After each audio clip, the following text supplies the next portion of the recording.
La cuarta tribuna, donde la verdad no se oculta. Hola a todos y bienvenidos al primer episodio de la cuarta temporada de La Cuarta Tribuna. Mi nombre es Michelle Reyes, estudiante de Relaciones Internacionales, y en este espacio estaremos explorando temas claves que impactan nuestra sociedad, nuestra región y el mundo, con el objetivo de generar diálogos informados y reflexivos. Para arrancar esta temporada hablaremos sobre el sistema electoral en Honduras, que es un tema fundamental para la democracia y la participación ciudadana. Para comenzar, buenos días Mario, ¿cómo te encontrás? Buenos días, Angie. ¿Todo bien? Un poquito estresado ya semana 4. Se siente la tensión de la semana de exámenes que ya casi nos está respirando en la nuca. Pero, ¿cómo te sentís con esta nueva experiencia de participar en el podcast de la carrera? Realmente es un honor para mí, ¿verdad?, poder participar en este bonito proyecto, ya que siento que no solo nos va a servir a vos y a mí, ¿verdad?, para aprender, Sí. para formarnos, sino que también a todos los que estén dispuestos o con las ganas de escuchar el podcast y así de esta manera poder informarse más sobre los temas que se van a estar tocando dentro de este, ¿verdad?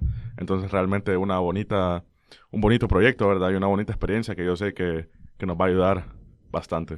Sí, tenés toda la razón, Mario. De hecho, toda mi familia está esperando que salga el primer episodio del podcast para poder Igual. verlo. Yo he estado haciendo promoción fuera de la universidad para que muchísimas más personas puedan escucharlo. Esperemos que este podcast sea enriquecedor especialmente para las personas que vienen ingresando a la carrera, porque Q nuevo, personas nuevas en la carrera. Así que, Mario, ¿nos harías el favor de introducir a nuestro honorable invitado del día de hoy? Con mucho gusto. Bueno, el día de hoy tenemos un invitado, ¿verdad?, bastante especial, que es el licenciado Ricardo Salgado, el coordinador de la carrera de Relaciones Internacionales y Derecho aquí en la U, licenciado en Relaciones Internacionales con maestría en Ciencias Políticas y con experiencia como vicecónsul en México, y nos va a estar acompañando hoy para hablar lo que es el tema de verdad de cómo funciona el sistema electoral en Honduras. Entonces, bienvenido, Lick. ¿Cómo está? Bienvenido.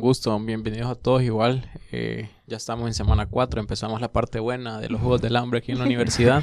Espero que pues podamos ir desarrollando las temáticas. Lo importante de este tipo de espacios es que ustedes como estudiantes vayan aprendiendo, vayan conociendo, vayan también como realizando ese tipo de experiencias que pueden ir tomando por medio del podcast, de grabaciones, videos y demás. Y son este tipo de plataformas, la verdad, que van moviendo a los estudiantes a ponerse más inmersivos dentro de la carrera y conocer temáticas de relevancia a nivel nacional e internacional. Sí, totalmente. Bueno, Lick, como primera pregunta tenemos cómo funciona el sistema electoral dentro del país. ¿Cómo lo podría explicar usted para que las personas que tal vez no estén enteradas o no tengan el conocimiento, ¿verdad?, de cómo funciona realmente? Bueno, con el sistema electoral de Honduras, a nivel de elecciones institucionales tenemos esquemas que son diversos. Recordemos que en Honduras tenemos tres poderes, que son el poder ejecutivo, el poder legislativo y el poder judicial, y cada uno de ellos tiene su mecanismo de elección o su mecanismo de cierta manera que se deciden las autoridades que van a ostentar los cargos mayores de esos poderes, de esas instituciones. Entonces, el otro tema también está en que nosotros podemos decidir de manera directa o indirecta, y ese tipo de elección nosotros lo llamamos un mecanismo o sistema democrático, en que nosotros, ya sea de manera directa o indirecta, elegimos a las personas que nos van a representar. Ejemplos de mecanismo directo: la elección a nivel presidencial, la elección a nivel de alcaldías o municipalidades, por ejemplo, y también el de nivel de diputaciones. Y elecciones de nivel indirecto, ejemplo, el Poder Judicial. Los magistrados de la Corte Suprema de Justicia, nosotros no votamos por quiénes van a ser, sino que votamos por quiénes o qué autoridades van a votar por ellos. Y del Poder Legislativo, pues, el sistema de mecanismos es la elección directa que ya les había mencionado. Aquí lo importante que nosotros tengamos la consideración es que estos mecanismos pues tienen un resguardo en dos cuestiones. Primero, en la confianza, y segundo, en la transparencia que van a tener. La confianza: nosotros no podemos votar por una persona si no nos genera de cierta manera empatía o confianza. Y el otro, la transparencia de todo el proceso. Y transparencia, hago referencia a que el proceso se realice de la manera correcta. Entonces nosotros el 9 de marzo vamos a una votación de elecciones primarias, también conocida, pero es un sistema ahí que no debería ser un sistema de elecciones internas. Y aquí nosotros votamos en los 3 niveles, a nivel presidencial, a nivel diputación y a nivel de alcaldía municipal, que son 3 niveles de votación que nosotros tenemos actualmente en Honduras, y va esquematizado por partido. Y aquí existe como, y creo que ustedes lo pueden observar, van a decir, bueno, pero ¿por qué el gobierno o el Estado de Honduras debe encargarse, por ejemplo, de pagar unas elecciones si al final cada partido debería de pagar, por ejemplo, por elegir sus autoridades o elegir los candidatos que ellos van a tener para las elecciones generales? Es un debate muy fuerte que se está dando, que se ha dado por mucho tiempo. Sin embargo, es el sistema electoral que nosotros tenemos el 9 de marzo. Entonces, también incentivar a aquellos que van a votar por primera vez a ser partícipes de este tipo de participaciones políticas también. Ok, muchas gracias. Sin duda, creo que es un tema bastante importante esta confusión que existe entre la población nacional, en donde es bastante complicado que sepan la diferencia entre por quienes se vota directamente y por quienes no se votan, porque hay muchas personas, estoy segura, que no tienen idea de cómo se escoge a los magistrados, porque tal vez pensaban que en algún punto iban a someterse a votación por el pueblo. Entonces me parece bastante importante que haya recalcado la diferencia. Y usted mencionó un tema importante, la confianza. La confianza es algo que lastimosamente hace muchísima falta en el sistema electoral hondureño actualmente y ha pasado durante décadas y desgraciadamente parece que va a seguir faltando durante unos años más.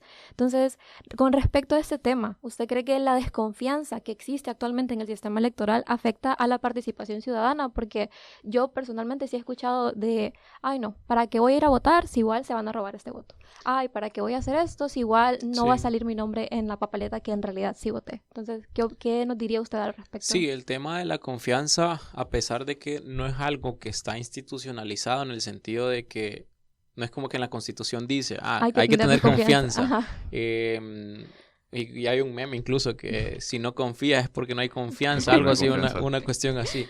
Creo que aquí lo importante es de qué manera nosotros como ciudadanos, o sea, personas votantes o personas que pueden decidir en el espacio público, pueden conocer la mayor cantidad de candidatos que existen, pueden conocer sus planes, pueden conocer sus propuestas y pueden empaparse completamente de quién es ese candidato.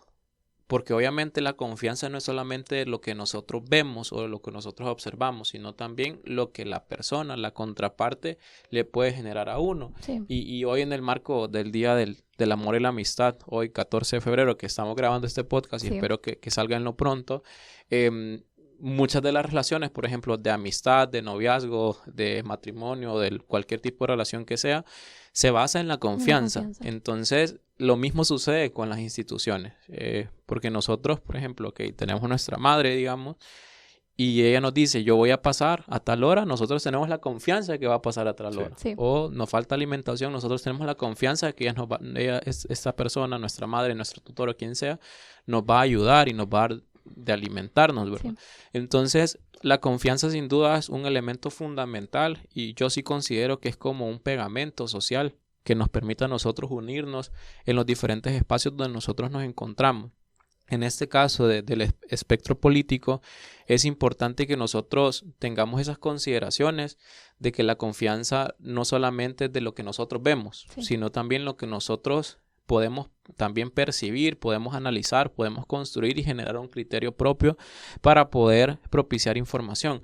¿Cuál ha sido uno de los temas más críticos, por ejemplo, por medio de las instituciones políticas de nuestro país? Es que la confianza la basan solamente en darle una bolsa, en darle un kit, en darle un beneficio inmediato y quizás único. Entonces es como, sí, te voy a ayudar. Y eso es lo que ha pasado por mucho tiempo y pasa en diferentes países del mundo, en que hay un montón de candidatos que se les conoce solamente en campaña. Sí. Y de ahí cuando ya son electos o cuando ya están en sus cargos, desaparecen completamente. Entonces también es algo que nosotros debemos de tener un criterio propio de decisión y elección a efectos de que esto pueda generar mayor confianza claramente en cada una de las instituciones y de las personas a las cuales nosotros vamos a elegir. Y el otro tema que mencionaba también, lo relacionado a la información que nosotros podemos percibir, analizar. Porque una cuestión es que la información se brinda y otra cosa es que nosotros construyamos un criterio a partir de esa información. Y ojo, aquí es indistinto al partido político que nosotros tengamos. Porque si no hay confianza se genera apatía. Y si se genera apatía, pues el país tiende a generarse muchas crisis, porque la apatía y nosotros lo podemos ver en los jóvenes, que los jóvenes en estas elecciones son el 40.1% de la población Sí. de personas que van a votar. Hay muchos que dicen que es el 50, el 60, pero no, haciendo una revisión de censos poblacionales es aproximado al 40.1%. Y de ese 40.1%, cerca del 23 a 24% de la población votante son jóvenes de 18 a 21 o 23 años. Entonces son personas que quizás esta es la primera vez que votan o es la primera vez que se deciden a votar, Sí. por ejemplo. Entonces también generar esos procesos de empatía, de decisión, de colaboración que al final genere confianza en la población. Como les digo, no basta solamente con ver las buenas intenciones, también es importante que generemos un criterio a partir de lo que nosotros podemos percibir, analizar y concebir, y con esto pues mejorar la capacidad de voto que tengamos para decidir a los mejores candidatos que nosotros consideremos. Sí, completamente de acuerdo, Lick. Sin embargo, yo he notado, ¿verdad?, que la mayoría de personas dicen, yo he intentado buscar información sobre los precandidatos, Sí. sin embargo no encuentran nada. Entonces, ¿cómo se podría hacer, verdad, para que la gente pueda como acceder a la información y así formar un criterio propio, como usted mencionó, para que puedan votar de una manera consciente? Sí, aquí es importante también ver qué tipo de información nosotros consumimos, y aquí es importante también, por ejemplo, ustedes llevan clases como herramientas de análisis internacional Sí. que empiezan a generar no un criterio, pero siempre empiezan a utilizar los mecanismos o herramientas a nivel nacional o internacional para diseminar información, para hacer minería de información o minería de datos y saber qué es fake news o qué es algo que realmente está sucediendo y qué no es. Entonces es importante que también nosotros tengamos esas consideraciones para saber qué tipo de contenido utilizar. Hay muchas organizaciones de sociedad civil. Nosotros como estudiantes y como colaboradores de UNITEC sabemos, y usted, José Mario, está en una de ellas, por ejemplo, que apoya el tema de desagregar información y hacerla consumible y alcanzable para la población.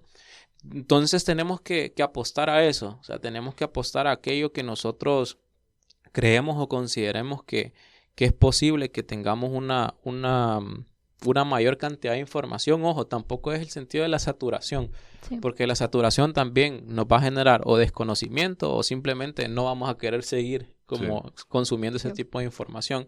Entonces, apoyarse de todos los mecanismos, validar qué tipo de información es la que consumimos. 2, 3, tener un sentido de pertenencia, porque claramente nosotros en Honduras somos muy tradicionalistas Sí, bastante. y en todo sentido, en esta cuestión de decisiones políticas, nosotros pues nos orientamos muchas veces a las tradiciones familiares. Que si mi papá es de tal partido, que si mi mamá es de tal partido, que mi abuela me dijo, quizás voy a estar obligado a votar por pasa tal bastante. candidato. Y eso es un problema también, porque al final le estamos diciendo al joven o a la persona que está votando por primera vez, te vas a casar con este partido. Sí. Sí. Y realmente no debe ser así, porque quizás es algo que a mí me pasaba, digamos, yo quería votar por tal candidato y se enojaban conmigo. O sea, yo les decía, sí, al final es un tema que es un problema, pero es un criterio que yo debo generar. Sí. Entonces también los tradicionalismos, si bien es cierto, pueden generar cultura, también esa cultura puede estar basada en la desinformación o basada en el desconocimiento, y eso también es crítico en un espacio social, particularmente en los jóvenes que son hoy en día muy exhaustivos con lo que exigen Sí. y también muy exhaustivos con la información que desean localizar. Entonces también es importante este tema que José Mario me estaba consultando, al buscar organizaciones de sociedad civil, apoyarse de ellas, pero también hay de organizaciones a organizaciones, y con eso pues es como generar un análisis crítico y exhaustivo de lo que nosotros queremos investigar y analizar. Ok, muchas gracias. Usted mencionó algo bien importante y es la clase de herramientas de análisis internacional y el cómo nosotros como internacionalistas en proceso nos estamos formando en una clase tan específica para poder dilutir información y para poder identificar las características que tienen las noticias falsas y demás. Entonces, quiero aprovechar este espacio para invitar a los internacionalistas que nos escuchan a que hagamos este papel de ayudar a nuestros familiares, especialmente a los familiares mayores que son bastante susceptibles a caer en Sí. noticias falsas, a que hagamos hagamos uso de todas estas herramientas, valga la redundancia, que hemos ido adquiriendo para poder ser parte de un proceso electoral limpio y lo más transparente que se pueda, hacer nuestro pequeño aporte a la sociedad como internacionalistas en proceso, ayudando a que nuestros familiares puedan identificar si esta noticia es verdadera o es falsa, porque sí suele pasar que mandan en los grupos familiares una noticia súper escandalosa, una captura con muy mala calidad, una cadena ahí de Facebook, y es como, hey, buenos días, muy buena noticia, el reenviado aparece 20 veces. sí, ya ni siquiera se puede contar cuántas veces reenviaron ese mensaje. Entonces les invito a que hagamos ese pequeño aporte hacia nuestras familias y hacia a la mayor cantidad de personas que podamos, para poder contribuir nosotros también. Y de igual manera, licenciado, usted mencionó que la juventud que va a votar en este año, en donde me incluyo, que este será el primer año donde voy a poder Igualmente. votar, somos parte de esa estadística, mencionó que estamos bastante, hasta cierto punto, apáticos y reacios a la votación. Especialmente estoy viendo que no saben bien qué candidatos van, no saben bien cuándo van a ser las elecciones. Hay mucha desinformación y mucha incertidumbre de cómo se van a realizar estas elecciones de este año. Entonces, como sabemos que igual votar es una obligación cívica, porque en la Constitución sale que es una obligación y es un deber, o sea, es un derecho. Entonces, quería preguntarle que cómo explicaría usted a los jóvenes la importancia de votar y cuáles son las consecuencias de abstenerse de la votación, porque la abstención es algo que desgraciadamente sí sucede bastante a nivel nacional, en donde la población está reacia al voto, está reacia a moverse, está reacia a investigar. Entonces, ¿qué mensaje le daría usted a los jóvenes que tengan esta opinión?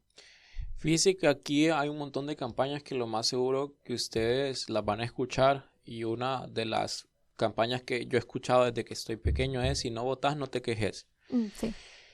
Y creo que aquí no es solamente de no quejarse, y no solamente como, ok, si vos no vas a votar, no digas nada, porque no es solamente eso. Nosotros, indiscutiblemente, aunque no votemos, nuestra no votación no implica de que debamos cerrar nuestra boca y no quejarnos. No es solamente eso, sino que implica que otras personas, no estoy diciendo que están diciendo por nosotros, estoy diciendo más que otras personas van a ser esa mayoría que nosotros no queremos que sean, y van a decidir por aquellos candidatos que nosotros quizás no pensamos que son los ideales. Hay diferentes consecuencias de esto, y les mencionaba una, el tema de que pues otra persona va a decidir y va a ser mayoría, pero también es el tema de las consecuencias de preparación como país que nosotros podamos tener, y es algo que, ojo, es muy crítico para todas las naciones. Sí. Y creo que en muchas ocasiones no somos conscientes del nivel de importancia que esto representa, porque a veces hay diferentes espacios para que nosotros podamos decidir. Y también, regreso a lo que mencionaba al inicio, es muy reductivo el tema de que pensemos que con votar ya se va a cambiar el país. No, es también integrarnos en los espacios sociales, en el espacio público, y ver de qué manera también nosotros podemos aportar. Ojo, al final el Estado únicamente es un ente administrador.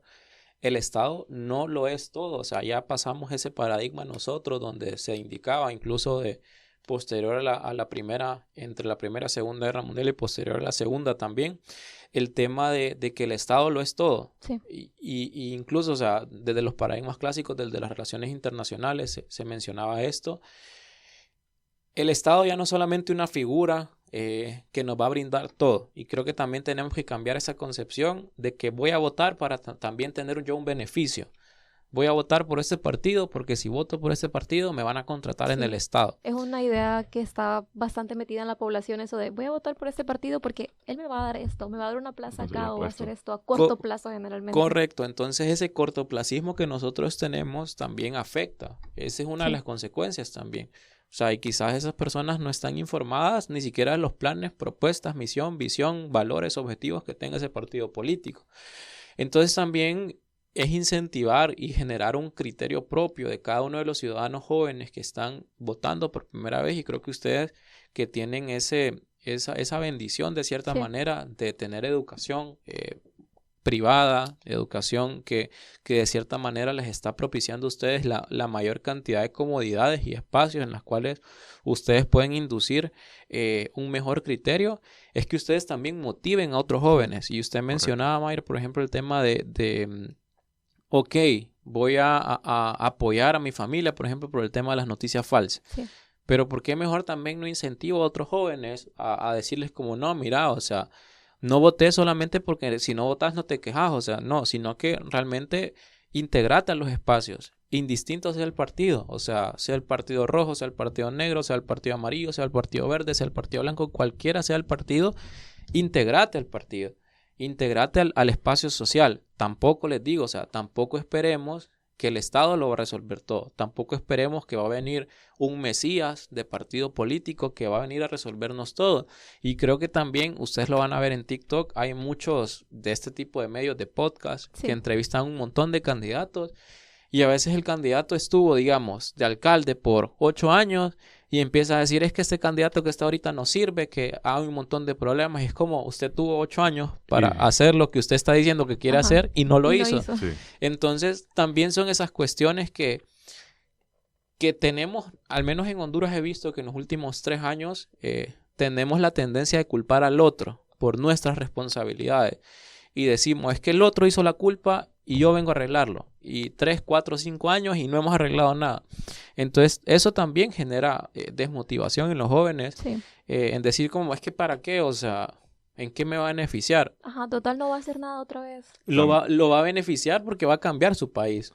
También la falta de continuidad que le dan a los proyectos del gobierno anterior. Sí. Tal vez sí se realizaron algunas cosas, se propusieron proyectos, y sin embargo se hace el cambio de gobierno y no se siguen los proyectos. Sí. Es Correcto. como borrón y cuenta nueva cada gobierno Exacto, nuevo. y es un tema ahí de plan. Nosotros no tenemos un plan de nación. No. Allá por 2010 se estableció un plan de nación, visión de país y una estrategia para reducción de los diferentes elementos de pobreza, reducir indicadores que afectaban a la sociedad. Y nosotros no tenemos ese plan de nación para decir, ok, nos vamos a poner todos de acuerdo e indistinto quien quede, Se va a continuar. va a continuar con estos objetivos que son nacionales. Y yo creo que, por ejemplo, el tema de la pobreza es un objetivo nacional. El tema de acceso a la educación de combate a la pobreza, perdón. El tema de acceso a la educación es un tema prioritario para el país. El tema de igualdad de género es un tema prioritario para el país también. Entonces, no hay un consenso social de los diferentes partidos políticos que, ojo, los partidos políticos no son política.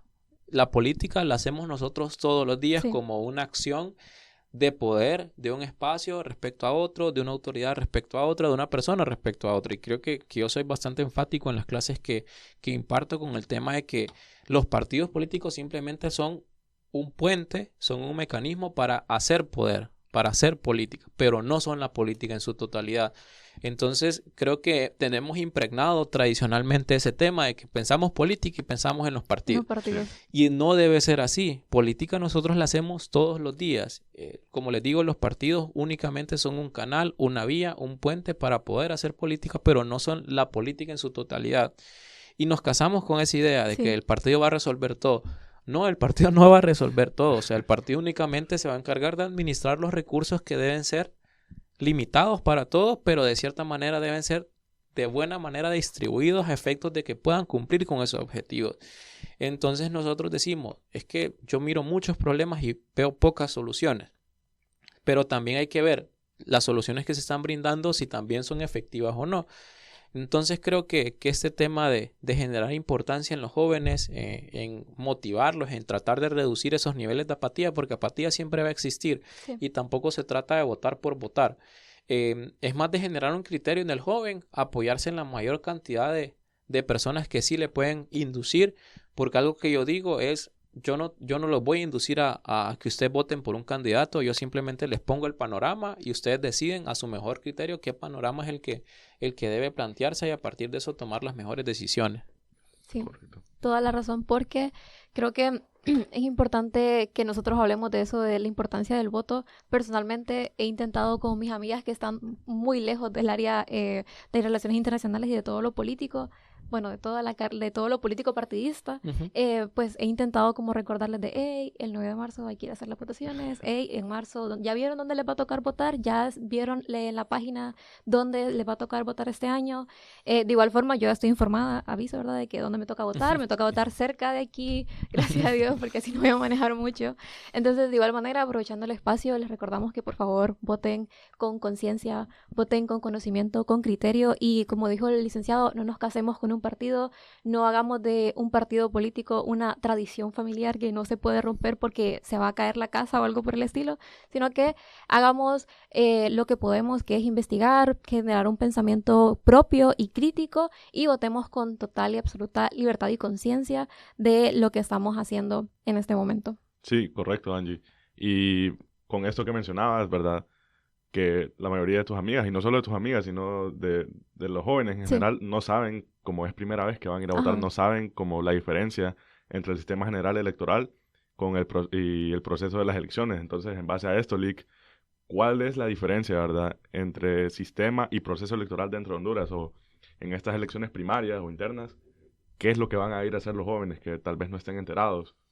Pues ahí es bien compleja la pregunta, como bien mencionaba Angie, el tema de los tradicionalismos, o sea, la diferencia entre sistema y proceso, el sistema lo miramos como el conjunto de diferentes partes, o sea, como un todo en su mayoría o en su complejitud, perdón, y como cómo se complementa cada una de estas partes para generar un todo. Y los procesos es pues cada acción que se está generando a lo interno, imaginemos un cuerpo, o sea, nuestro cuerpo es un sistema completo. Y cada proceso sería, por ejemplo, el proceso de digestión, el proceso no sé, de poder mover una mano. O sea, Ujú. todas estas cuestiones son un proceso. Y si miramos al Estado como un todo, por ejemplo, el proceso electoral es uno de los procesos, no puedo decir que es el más importante, pero sí uno de los procesos de decisión que nos permita a nosotros tener mayor relevancia.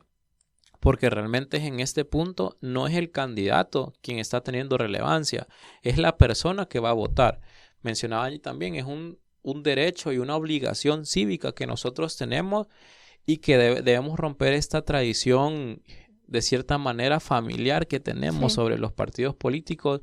Debemos de romper con ese voto duro que se habla incluso dentro de los mismos partidos, que ellos muchas veces se confían de ese voto duro y no debería ser así. Al final nosotros tenemos pues diferentes mecanismos en estos procesos electorales. Los jóvenes juegan un papel clave y creo que también es importante que nosotros reconozcamos nuestro papel como jóvenes que tenemos en la actualidad. Nosotros pues no solamente representamos la mayor cantidad de población informada que hay en nuestro país, e informada me refiero a que está adecuada a los procesos de globalización actuales, o sea, sabe utilizar herramientas digitales, Sí. tiene acceso a información de manera inmediata, entonces tiene como todos los criterios y espacios para poder ser una persona pensante con criterio propio, un rebelde democrático, diría Sí. yo, que tome la mejor decisión según esta persona mejor lo considere. Y a partir de ello, nosotros pues tener una mejor visión de qué es lo que queremos para nuestro país, porque también está el otro tema que les mencionaba al inicio, la cuestión de los jóvenes muchas veces no nos damos nuestros espacios. Y van a decir o van a escuchar, es que es el primer candidato joven y una persona de 40 años. O sea, ¿qué está pasando ahí? Y pasa en muchos partidos también, que es Sí. como, él es el presidente de la juventud del partido y una persona de 40 años. O sea, y no digo que si él se considera joven está bien, pues, o sea, no hay problema. Pero también, ¿por qué no se le está dando espacio, por ejemplo, a jóvenes universitarios? Porque es muy difícil, por ejemplo, crear espacios de jóvenes universitarios de los partidos políticos. Porque muchas veces también nosotros tendemos a ser como jóvenes en esa libertad democrática, en esa rebeldía democrática, muy conflictivos. Y a veces si nadie piensa como nosotros, ya ahí queda. O sea, mejor ni te voy a voltear a ver. Sí. Pero entonces con eso nosotros también debemos tener empatía en los procesos. Si usted, por ejemplo, digamos José Mario del partido A y usted del partido B, Angie, o sea, y yo soy del partido C, podemos estar aquí platicando tranquilamente. Sí. O sea, no necesariamente tenemos que estar nosotros aquí con malas caras o peleando o insultándonos porque no vamos a llegar a ningún punto. De acuerdo. Y es lo que creo que los jóvenes ya están empezando a ver. Muchas veces los líderes de los diferentes partidos, por ejemplo, están arreglándose por debajo de la mesa, como se menciona, o están arreglándose en las famosas misas negras. y al final la gente en la calle se anda peleando por ellos. O sea, hasta palabreando, se andan tirando piedras, se andan tirando palos y toda la cuestión. Y están peleando por algo que quizás desde las autoridades que ellos tienen ni siquiera lo están. Pues. O sea, están teniendo un montón de arreglos. Entonces el papel que como jóvenes vamos a tener no es solamente un papel de decisión, también es un papel de motivación, es un papel de reflexión y un papel claro de rebeldía democrática encauzada bajo criterios que nosotros como jóvenes podemos tener y podemos sin duda cambiar en la realidad de nuestro país. Sí, muy cierto. De igual manera, usted mencionó algo bastante importante y es el poder coexistir teniendo opiniones muy distintas o teniendo simplemente ideas distintas. Y esto es algo que he escuchado siempre, la frase de que en la familia no se debe hablar de política, que ese tema no se debe tocar, prohibido, vetado totalmente.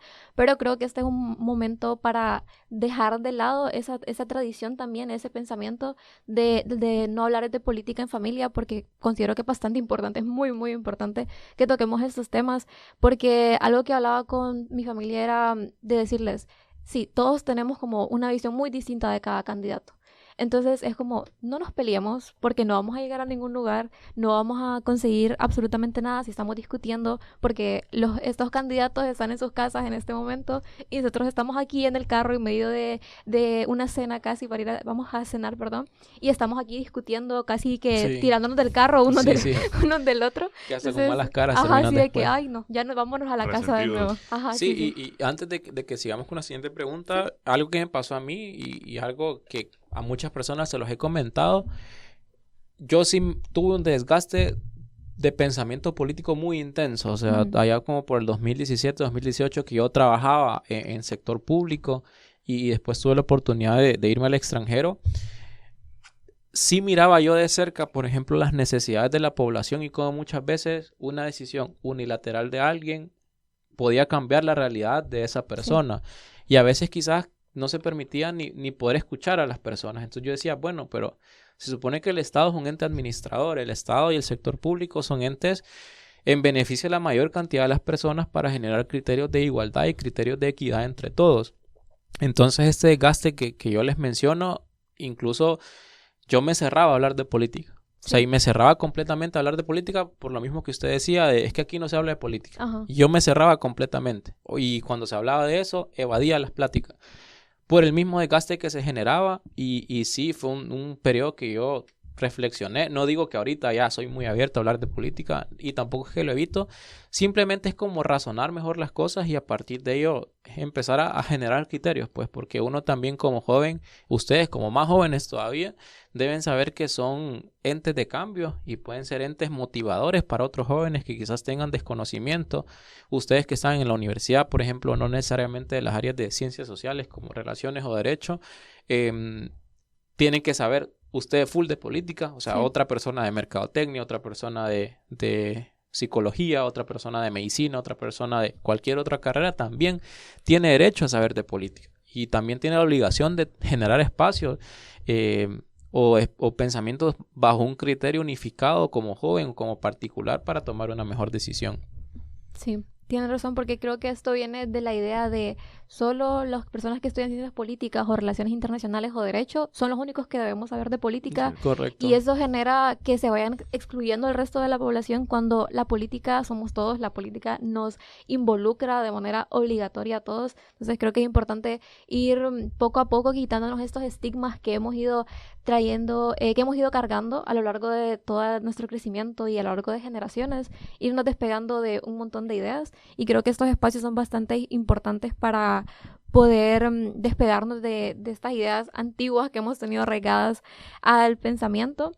Y antes, en unas preguntas anteriores, habíamos hablado sobre las noticias falsas y demás temas.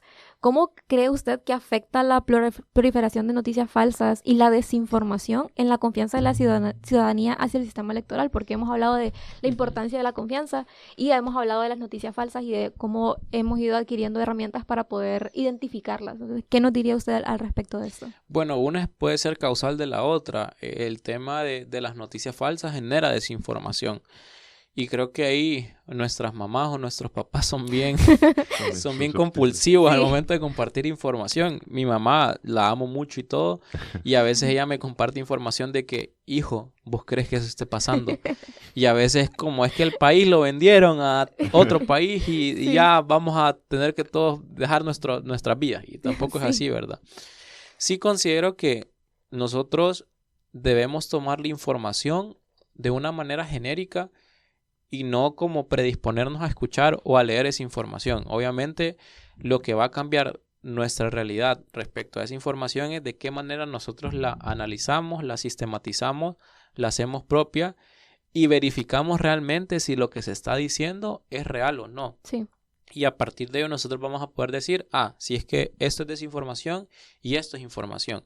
Entonces creo que los espacios de poder reflexionar respecto a esa noticia, de poder reflexionar respecto a esa información, nos va a permitir a nosotros tener una amplitud más grande, porque creo que en herramientas ustedes tienen como diferentes lineamientos o estructuras para identificar cuándo una noticia puede ser falsa o cuándo no.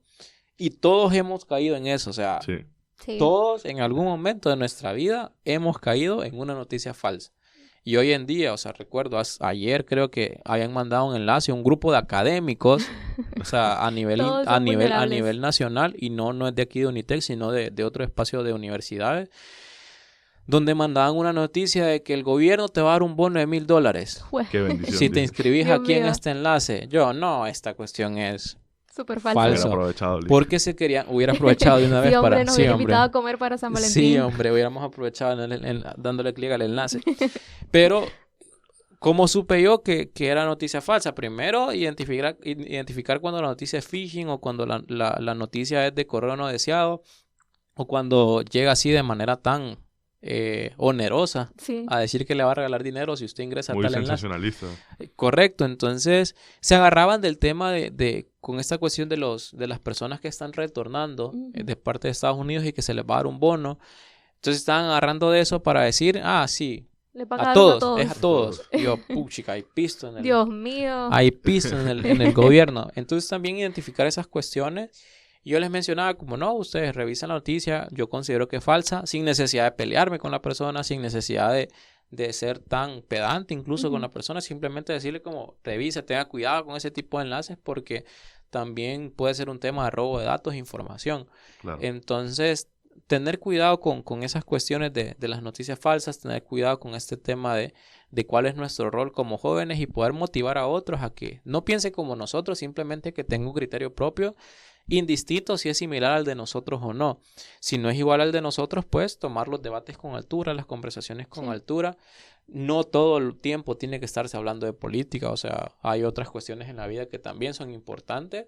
Pero también cuando se hable sobre esto, tener altura y nivel analítico, cognitivo para poder debatir y poder platicar sin ningún inconveniente. Sí. Creo que eso es bastante importante, Lick. El hecho de no ofender solo a una persona que tenga una opinión política diferente a la nuestra, ¿verdad? Como usted lo mencionó, que yo sea del partido A y Angie del partido B y usted Ujú. del partido Sí. C. O sea, es bastante importante tener esa noción y ese conocimiento, ¿verdad? De que todas las personas van a tener opiniones diferentes a nosotros y eso no nos da el derecho de creer que tenemos la razón o Correcto. de ofender Ujú. Ujú. o de venir a atacar a la otra persona. Sí, creo que algo que es bastante importante tomar en cuenta es eso, porque siento que tal vez los temas de conversación donde se habla de política no serían tan tensos si en lugar de llegar con una actitud condescendiente y de vení, yo te voy a educar, yo sé lo que Ujú. te estoy hablando, vení aquí. Sí, sí, Si no, sí. se fuera desde el entendimiento y desde la empatía de, hey, yo tampoco entendía esto, vamos a hablarlo tranquilamente, a veces no vamos a llegar a un consenso y a veces vamos a tener opiniones muy, muy distintas y vamos a chocar, pero creo que es importante poder acercarnos desde la empatía y desde la humildad, especialmente la humildad, a la hora de poder hablar de esos temas para que en lugar de ser como, ay, esa persona se cree la gran cosa porque tiene una licenciatura o algo por el estilo, sino sea más la persona que está haciendo una licenciatura nos está explicando cosas que ha ido aprendiendo y nos está ayudando y nosotros también verlo desde ese punto de vista de, hey, vamos a ayudarnos a todos y no en plan, te voy a educar porque vos no sabes de lo que estás hablando. Sí, es tener ese espacio de humildad también, entender que al final la empatía va a permitir que nosotros desde diferentes espacios podamos tener criterios similares o criterios completamente opuestos, pero lo importante es que se genere información y que se genere conocimiento, y esa información, ese conocimiento nos va a permitir a nosotros pensar de una manera más crítica y analítica. Entonces también es como tener esos consensos o distensiones entre ambas partes para a partir de ellos generar análisis. Sí. Sí. Bueno, con otra pregunta, Lick, se ha discutido diferentes modificaciones que se le podrían hacer al sistema electoral en Honduras. Y de esta propuesta ha surgido, ¿verdad? Como este movimiento de implementar una segunda vuelta. ¿Nos podría explicar qué es esto de la segunda vuelta? Y si usted considera que es viable la implementación de esta. El tema de la segunda vuelta es algo que ha venido en Honduras, o sea, desde que yo estoy pequeño están hablando de una segunda vuelta. Dios mío. Ya días, no, tampoco hay. Con el tema de la segunda vuelta, nosotros tenemos dos procesos electorales. Las elecciones primarias, que son las que vamos a celebrar el 9 de marzo, perdón, que yo les decía pues que son de partidos políticos y nosotros afiliamos o nos acercamos a un partido político y votamos por los candidatos, único y exclusivamente de ese partido político. Eso en las elecciones primarias. Las elecciones generales, pues, son todos los candidatos que quedaron en las elecciones primarias y los candidatos de los diferentes partidos que no necesariamente ocuparon ir a una elección primaria y se inscribieron para elecciones generales. Entonces se inscriben el resto de partidos que no necesitaron ir a elecciones primarias. Con las elecciones generales, aquí es quien tenga la mayoría de votos, Sí. mayoría simple. O sea, si usted tiene 50, yo tengo 51 y usted tiene 49, gano yo porque tengo 51. O si usted tiene 51, yo 50 y usted 49, lo mismo. O sea, gana quien tiene la mayoría de votos. No importa si votan 5 personas o votan 5 millones de personas. O sea, si usted saca 4 y yo saco 1, usted gana. Y lo otro tema, o sea, pueden incluso existir más votos nulos o votos en blanco que votaciones, pero votos válidos. Pero si usted, José Mario, tiene más votos válidos que yo, ya con eso Ya gané. Ya se gana. Con el tema de la segunda vuelta, o también conocida en otros mecanismos como balotage, se establecen ciertos requerimientos o requisitos de cantidad de votos mínimos que los candidatos deben de sacar. Y por ejemplo, viene el candidato A y sacó del total de la población que podía votar, sacó el 20%. Y el segundo candidato, el que le sigue, sacó 18%. Significa que ninguno, bajo el sistema establecido, alcanzó un porcentaje mínimo, que ese porcentaje mínimo es el que establece cada espacio. Puede ser, si el candidato alcanza el porcentaje mínimo, que es el 30% o el 40% del total de electores válidos para votar, avanza, o sea, queda como ya candidato electo. Sí. Pero si no alcanzan, por ejemplo, ese 30% o ese 40%, en el ejemplo que yo les dije, si no alcanzan el 40%, ninguno de los dos, porque uno sacó 20, el otro sacó 18, o sea, significa que ninguno de los dos llegó a ese 40%, llegó a ese 30%. Entonces la segunda vuelta lo que dicta es, ok, habrá una segunda elección con los candidatos, los dos candidatos más cercanos que quedaron en la contienda electoral. Entonces iría este candidato que obtuvo el 20% y este candidato que obtuvo el 18% a una segunda vuelta electoral.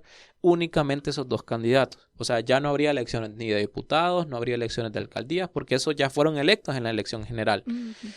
Entonces ya en la segunda vuelta electoral únicamente van estos dos candidatos y hay pros y contras. Contra, y creo que es la más fuerte que se ha discutido en Honduras, el costo de elecciones. Sí. No tengo el dato ahorita de cuánto está en aproximado estas elecciones. Sí es un dato bastante duro, o sea, un dato bastante relevante para la economía del país. No recuerdo porque ahora en Honduras pues tenemos varias instituciones encargadas del tema electoral y no solamente el CNE, está el Tribunal de Justicia Electoral, está la UFTF, está también el Registro Nacional de las Personas, está Fuerzas Armadas, o sea, hay muchas instituciones involucradas con este tema electoral y el costo que esto genera pues es muy elevado. Entonces también se decía en un momento incluso de que las elecciones primarias se eliminaran, que cada partido decidiera sus autoridades y que el costo de esas elecciones mejor fuera para una segunda vuelta electoral. Sí es importante el tema de quizás una segunda vuelta electoral porque generaría lo que yo al inicio mencionaba, un tema de mayor confianza y mayor certidumbre respecto al candidato que se está eligiendo. Porque yo les decía, imagínense que eran 5 millones de personas y José Mario solo sacó 1 millón y yo saqué 900.999 votos, José Mario quedó electo. Sí. Pero ¿qué pasa? O sea, ¿puede esta persona tener la mayoría de apoyo? José Mario, quizás no, porque por un votante, esta persona no quedó electa. Entonces, esto genera de cierta manera un tema de legitimación, Ujú. que no se está dado muchas veces por el contexto de las mayorías. Entonces, quizás José Mario tenga, por ejemplo, sí, ganó por un voto, pero quizás no tenga el respaldo de toda la población. Y por cada cosa que él haga, los 999.999 que no votaron por él, se lo van a estar Se lo va a comer echando en vivo. cara. Ajá. Entonces, es ese tema de espacios que se están brindando, de prioridades que se están brindando respecto a los espacios públicos. Y la segunda vuelta electoral lo que busca es esto, o sea, generar mayor legitimidad en los procesos electorales y generar un mayor nivel de importancia respecto a cómo los jóvenes están votando, cómo los jóvenes están decidiendo, cómo las personas, el otro espectro social de adultos, las personas que están entre los 20 y tantos a 40 años están votando también y cómo estos puedan dar de cierta manera legitimidad. Entonces, en términos generales, sí hay pros, hay contras. De mi elemento particular y mi pensamiento propio, hay que hacer un análisis muy profundo respecto a los pros y contras, porque no es solamente un tema de que sí, hagamos la segunda vuelta electoral, es tema de presupuesto, es tema de realizar otro proceso electoral, aparte de los que ya existen, y ver de qué manera podemos empatar esto culturalmente en nuestro país, que está acostumbrado solo a ir a votar incluso una vez Sí. o 2 veces con las elecciones primarias, y ver de qué manera nosotros podemos tener ese cambio cultural, ese cambio de chip, porque también es importante que se genere certidumbre en nuestro país con cualquiera de los candidatos que quede y no se generen tampoco de cierta manera muchas distensiones con los espacios sociales. Ahí nosotros pues podemos tener experiencias como la de Argentina, por ejemplo. El presidente Milei quedó en segundo lugar en las elecciones, en las primeras elecciones primarias, generales, perdón, y en la segunda vuelta quedó ganador. O sea, y quedó ganador gracias a las diferentes coaliciones que él hizo con los candidatos que no quedaron electos. O sea, habían creo que 5 o 6 candidatos principales, 4 a 6 candidatos principales, y él hizo coalición con los otros 3, 4 que no quedaron. Entonces, eso también permite a los partidos políticos como herramienta de la política o instrumentos de la política generar coaliciones. Y coaliciones que sean de hecho, o sea, no coaliciones de que, sí, ahí te voy a ayudar y después se olvidan de uno. No. Sí. Sino que, ok, vamos a hacer coaliciones en beneficio de la población, porque tampoco es así, es que si vos votás por mí, yo te voy a dar este puesto. Que es algo que de cierta manera pasó en Argentina, por ejemplo, que la que iba de candidata quedó en un ministerio, creo que fue de Seguridad y Defensa, no recuerdo muy bien. Entonces, generar esas coaliciones en beneficio de la población también es muy importante porque genera lo que mencionaba, legitimidad. Sí. Y de cierta manera da un respaldo intrínseco a la población para poder funcionar de mejor manera. Sí. De acuerdo. Siguiendo con lo que mencionó de la certidumbre y de la importancia de que se cree certidumbre, ¿qué papel considera que juegan los observadores internacionales en garantizar la transparencia de las elecciones en Honduras y cómo podría mejorarse su participación? Porque a lo largo de distintas elecciones hemos visto cómo el proceso es bastante tambaleante y bastante criticable. Entonces, ¿qué nos diría al respecto de ese tema de qué papel tienen los observadores en estos procesos electorales? Bueno, incluso se estableció que la observación electoral, los observadores electorales también son defensores de los derechos humanos. Conozco una persona que es más experta que yo en este tema y me interesaría también que aprovechen si un día de estos viene aquí al campus que ustedes la puedan entrevistar con este tema electoral. El tema de la observación electoral es muy importante. Y ojo, no necesariamente tenemos que estar nosotros en una institución o tenemos que estar nosotros en una instancia política partidista para poder ser observadores electorales. Nosotros, desde cualquier espacio personal incluso, podemos ser observadores electorales. O sea, nosotros cuando terminen las elecciones podemos acompañar como ciudadanos, eso es una obligación y un derecho que nosotros tenemos a observar cómo son abiertas las urnas, cómo son de cierta manera contadas esas urnas, cómo cada una de las personas que están en una mesa electoral toman todos los procesos electorales. Entonces también nosotros podemos ser observadores electorales, no necesariamente tenemos que tener una acreditación o pertenecer a un partido o pertenecer a una organización, porque también nosotros decimos, es que no me quisieron acreditar, por ejemplo. No, pero usted puede ir a su centro de votación, a su mesa electoral y observar cómo votan por esas personas. O sea, cómo están, votando las personas, cómo eligen las personas y también cómo son contados los votos. Y como les decía, el tema de la observación electoral es una defensa también de los derechos humanos, porque también es todas las implicaciones que yo les había mencionado, de lo relacionado a de qué manera las personas deciden, pero también cómo esa decisión es respetada de la mejor manera. Entonces también nosotros considerar eso como algo importante y esencial, que la observación electoral es necesaria y no implica que nosotros tengamos, y reitero esto, estar en una organización, estar en un partido. Nosotros como ciudadanos lo podemos hacer en cualquier momento del proceso electoral.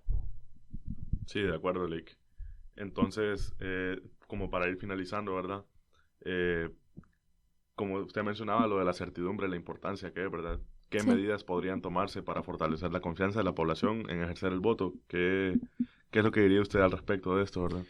Pues generar procesos de información más claros. Nosotros como jóvenes no esperemos que otra persona vaya a hacer las cosas. Si nosotros tenemos las capacidades, tenemos el conocimiento desde la empatía y la humildad, como mencionaban ustedes dos, Angie y José Mario, el tema de cómo nosotros podemos, por medio de la empatía y la humildad, generar mejores criterios en otras personas, no necesariamente jóvenes, sino personas adultas, que es muy difícil lidiar a veces con las personas adultas en ese tipo de temas.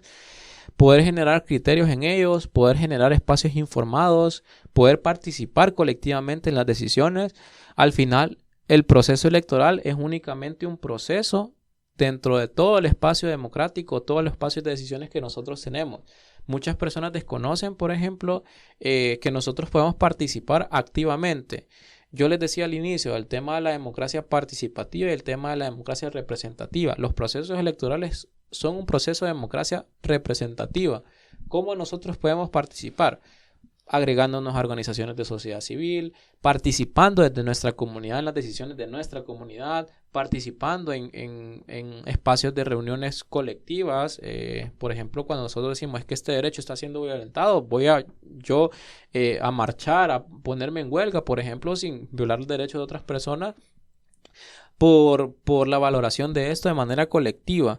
Entonces, ¿cómo nosotros nos podemos integrar también desde un espacio de democracia participativa para que realmente nosotros podamos tener participación? Incluso en las comunidades, las alcaldías se realizan algo que se llaman cabildos abiertos, que es un modelo de participación comunitaria en el cual nosotros podemos participar para pedir rendición de cuentas y ver cómo están los procesos de nuestra comunidad, de nuestra alcaldía, de nuestro municipio. Entonces, son cuestiones que nosotros tenemos cantidades quizás limitadas de cierta manera, pero podemos participar en ellas. Y a veces nosotros como jóvenes esperamos que otra persona sea la que resuelva. Sí. O tenemos el pensamiento de que vamos a esperar a ver qué pasa. Sí, de que alguien va a venir a resolver esto. Correcto, o de alargar las cosas. Ajá. Y no, las realidades son hoy, los momentos son hoy, las decisiones que tenemos que tomar son hoy. Sí. Bueno, muchísimas gracias por haber estado con nosotros este día. Muchísimas gracias a las personas que han escuchado el podcast. Esperamos haya sido igual de enriquecedor para los oyentes que van a escuchar esto unos días después, a cómo ha sido para nosotros con José Mario, que hemos estado escuchando y conversando con el licenciado Salgado. Muchísimas gracias por su tiempo, licenciado Salgado, y por toda la información que nos ha brindado el día de hoy. Recordándoles a los oyentes que por favor realicen un voto con conciencia, con pensamiento crítico y con libertad. Recordarles que no se abstengan de la votación, sino que sean partícipes de este proceso electoral, porque de hecho fue una idea estratégica hacer este primer podcast de esta nueva temporada sobre este tema para poder brindar información a los jóvenes, del cual somos parte de nosotros, que vamos a votar este año por primera vez. Así que muchísimas gracias por habernos escuchado. Muchas gracias. Muchas gracias. Nos vemos en el próximo episodio. Nos vemos. Bye. Nos vemos.